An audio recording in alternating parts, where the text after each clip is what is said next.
Joining us in the studio is a lawyer and social development advocate, Olutubosun Oshifowora. Good morning. Thank you for joining us. It's a pleasure to be here.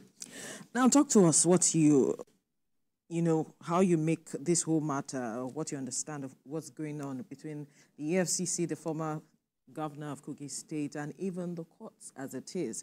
The former governor is saying that EFCC is trying to blackmail him to submit himself and all of it, and also saying that he did not take these monies from the coffers of government, even though the school has returned the money to the EFCC. They said that the EFCC requested that they return it, and they did, according to law. But let's get your interpretation of everything going on. All right.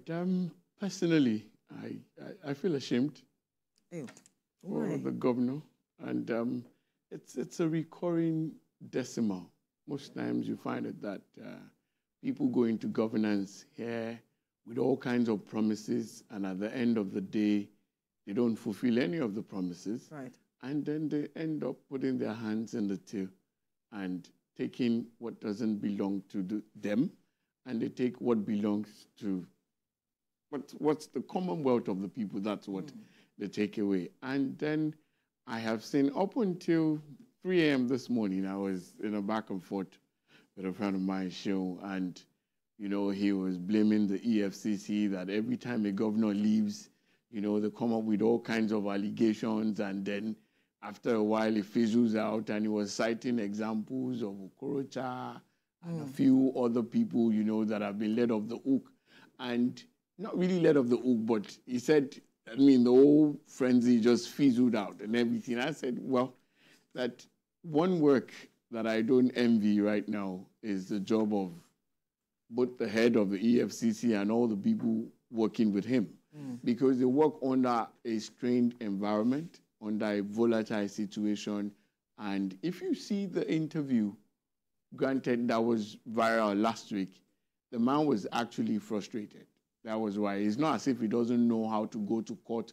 Of course, they've been to court, and he had to air his frustration that he's tried everything to make sure that even gives this man a soft landing. But at the end of the day, we've seen all kinds of back and forth. I mean, the man has come out to say he's being blackmailed. He even went to court to try and, you know, file for contempt against the EFCC boss and everything. So fighting corruption in this country, it's very tough.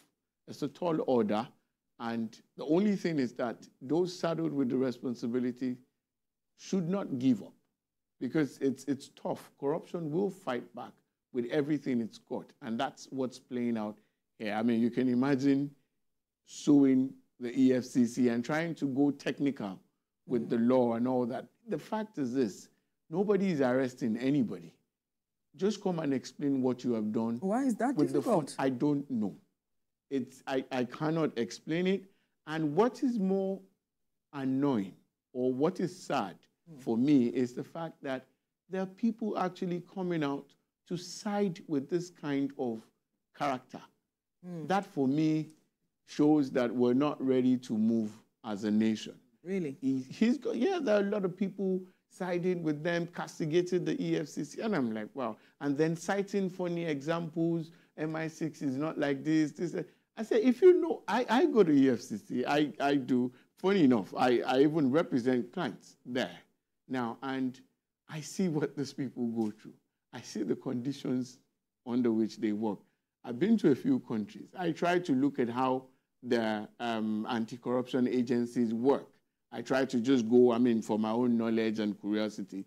And I see, if I compare what we have here, it's a far cry. Sometimes I wonder how the police and all these agencies actually get convictions, because they work under a very terrible environment. They work under very low budget.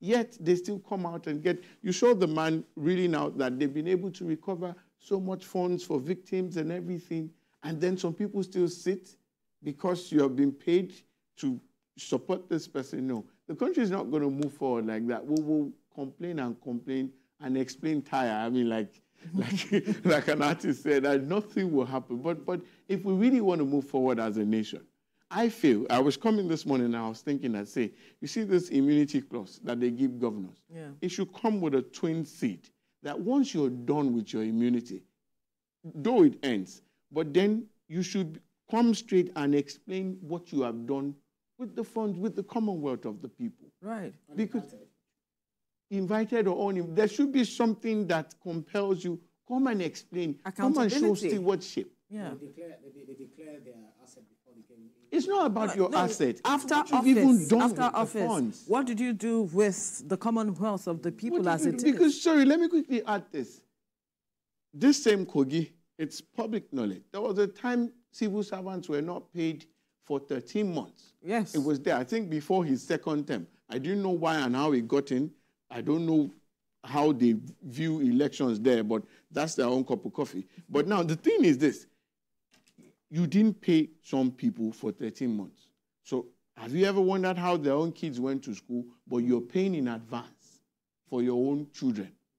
Well, he says, well, he claims it's not the state government's money, that he did not get that money from the coffers of government. No, I'm talking about the fact that the people you didn't pay for 13 months, you think they can pay in advance for food?